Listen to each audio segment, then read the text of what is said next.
দেশ একটার পর একটা সমস্যার মধ্যে দিয়েই যাইতে আছে। এই সমস্যাটা মানুষের দ্বারা সৃষ্ট। জানি না কোন শত্রুতার প্রতিশোধ নিতে অগ্রিম বার্তা না দিয়ে এইরকম পানি ছেড়ে দেয়। পাশের দেশ দেখে আগে তাদের বন্ধু ভাবতাম, আসলে তারা প্রকৃত বন্ধু না। কথাটা তিতে হইলেও সত্য, তারা আমাকে ভালো চায় না। একই তো তারা পানি ছেড়ে দিয়েছে, তার ভিতরে আবার বৃষ্টি হইতে আছে অনেক। সব মিলিয়ে দেশের বিভিন্ন অঞ্চল ভয়াবহ বন্যা পরিস্থিতির মধ্যে দিয়ে যাইতে আছে। কুমিল্লা, ফেনী, নোয়াখালীর অবস্থা দেখে মানসিকভাবে এত ডিপ্রেশনের মধ্যে আসছি যা বলার বাইরে। কুমিল্লাতে আমার বেস্ট ফ্রেন্ডের বাসা, আর ও প্রেগনেন্ট ছিল। যেই দিন ওর ডেলিভারি ডেট, ওই দিন একদম ওকে ঘরের খাট অব্দি পানি উঠেছে। পরে বান্ধবীর নৌকা করে হসপিটাল নিয়ে যায়, আলহামদুলিল্লাহ পুত্র সন্তানের মা হয়েছে, আর আমি খালামও নিয়ে হয়েছি। এর আগে এত পানি উঠতে দেখিনি ওইসব অঞ্চলে। অনেক খারাপ লাগতেছে, আর বেশি চিন্তা হইতেছে শিশু, বৃদ্ধ আর প্রেগনেন্ট যারা, তাদের নিয়ে। পানির এত স্রোত যে পশু পাখি মানুষজন অনেক বাসায় নিয়ে গেছে। ভারত যদি আগে বাঁধ খোলার কথা জানাইতো তাহলে একটু ক্ষয়ক্ষতি কম হইতো, কিন্তু কি আর করা, তারা তো আর আমাকে বন্ধু না। এমনিতেই তাদের মনের মধ্যে ক্ষোভ আছে, তাদের পছন্দের শেখ হাসিনার এই দেশের মানুষ লড়াইছে। এই কারণে আমাকে ডুবাই মারার প্ল্যান করছিল মনে হয়। কিন্তু আমরা বাংলাদেশের একজনকে বিপদ থেকে মুক্ত করার জন্য 100 জন জাপাই পড়তে জানি। এই দেখো বরিশালের প্রত্যেকটা অলিগলি মোড়ে বর্ণার্থদের সাহায্যের লেগে টাকা উঠাইতেছে। শুধু বরিশালে না, সারা দেশের মানুষ যা যতটুকু সামর্থ্য আছে তা অনুযায়ী তাদের সাহায্য করার চেষ্টা করতে আছে।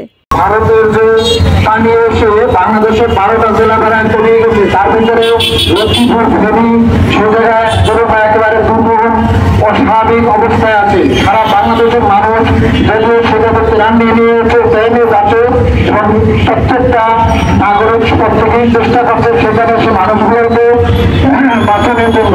মাইকেও তাদের এই দুঃসময়ের কথা বললে সাহায্য উঠাইতেছে। আমাদের সবার তাদের এই দুঃসময়ের সময় পাশে থাকা উচিত। আমি নিজেও এজ এ স্টুডেন্ট যতটুকু পারছি সাহায্য করছি, ইভেন আপনাদেরও করা উচিত। এইখানে আবার সবাই সমাবেশ করতেছে যাতে পানিবন্দী মানুষগুলো দ্রুত উদ্ধার করা হয় এবং পর্যাপ্ত ত্রাণ বিতরণ সহ পুনর্বাসন করা হয়। আজকে বরিশালে এসে প্রত্যেকটা জায়গায় দেখলাম স্কুল, কলেজ, মাদ্রাসার অনেক ভাই বোনেরাই সাহায্য উঠাইতেছে। বন্যায় প্লাবিত মানুষগুলো আমাকে এলাকার বড় ভাইরা বাড়ি বেরিয়ে যাইও সাহায্য উঠাইছে। এই বিপদের সময় তাদের পাশে থাকা আমাকে নৈতিক দায়িত্ব। কোনো ধর্ম, বর্ণ, জাত বিবেচনা না করে আমরা বাংলাদেশি, এইটাই আমাকে সবচেয়ে বড় পরিচয়।